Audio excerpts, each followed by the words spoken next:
Gusto mo bang gumawa ng hotdog rolls pero yung akala mo ay sa oven lang pwede lutuin? Pues ngayon, kahit wala tayong oven, pwede tayo ditong gumawa. Diskartehan po natin ito, yung paborito ng mga bata at nabusog pa yung mga bata at may kita ka pa. Kaya wag na nating patagalin ito, simulan na po natin. At para mabango at dagdag sarap ng ating donut, yung ating dough ay lagyan po natin ng dahon ng sibuyas. Dito, meron po tayo ditong 2 tablespoon ng ating mantika at igisa lang po natin at kunting luto lang. Ganito lang po siya. At palamigin lang muna natin ito mga palangga. Gagawa na po tayo ng ating donut dough. Sa ating donut dough, ito po yung ating mga ingredients sa video screen. Pinagsama-sama ko na lang yung ating mga ingredients dito para po mapadali natin yung ating video. Ayan, tunawin lang po natin yung ating asin at yung ating asukal bago po tayo dito maglagay ng ating harina. Sa ating harina, yung gamit ko ngayon ay all-purpose flour pero pwede tayong gumamit dito ng first class flour. At haluin muna natin ito ng kaunti at ilagay na natin dito yung niluto natin kanina na dahon ng sibuyas. Mga palangga, yung ating dough, pwede ninyong idan ito sa spiral mixer at pwede ding masahin ng mano-mano kasi malambot lang talaga yung ating dough. Kung mamasahin nyo po ito ng mano-mano, ay mamasahin nyo lang po talaga ng mabuti hanggang sa ma-achieve po ninyo yung kinis ng ating dough. Pasensya na po talaga kayo mga palangga ha, hindi ko po talaga ito mamasa ng mano-mano kasi po sobra talaga pong busy. Madami po talaga akong ginagawa mga palangga.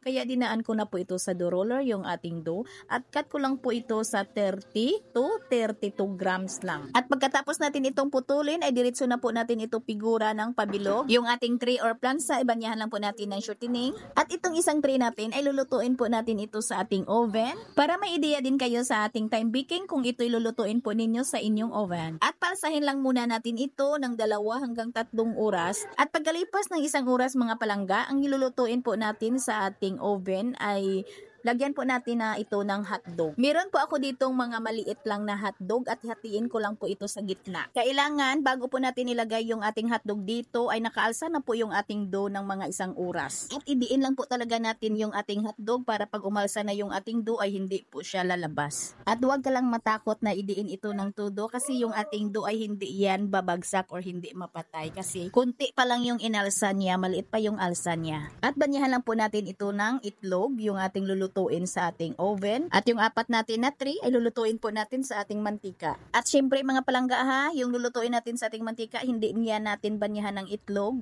Ito lang po yung banyahan natin yung lulutuin natin sa oven. Pagkalipas ng 2 oras at kalahati ay isa lang na po natin yung ating lulutuin natin sa ating oven at yung ating preprituhin. At bago po natin ito isa lang ay lagyan lang po natin ito ng mayonnaise sa ibabaw at kudkuran lang po natin ng cheese.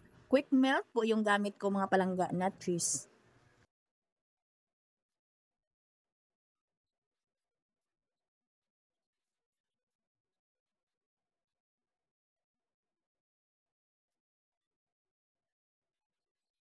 Dito sa ating oven, ito po yung ating time baking sa ating video screen.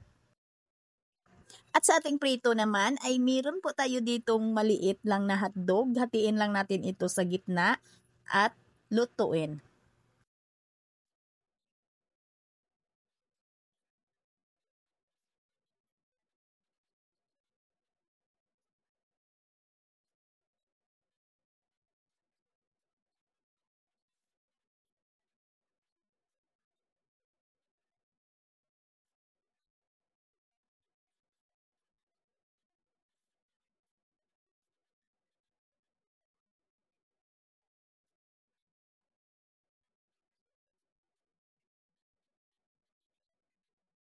At gagamit lang tayo dito ng burger sauce at mayonnaise.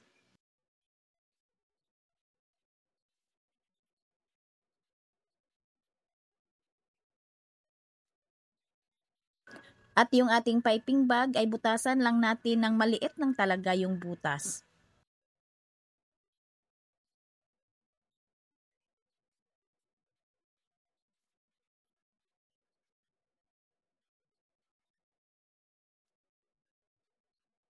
At dito ay gumamit lang ako ng ordinary cheese. At gumamit lang ako dito ng 3 ounce ng cupcake liner. At ang bintahan natin dito para may ideya din kayo, 8 to 10 pesos. 30 grams po ito.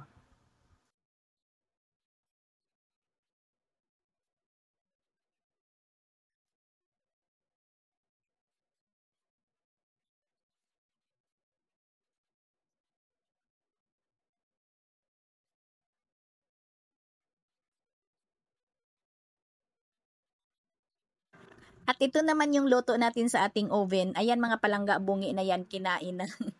Sana nagustuhan po ninyo yung video natin for today. Magkita-kita po tayong muli. Ito po inyong Kainday. Maraming salamat at bye-bye.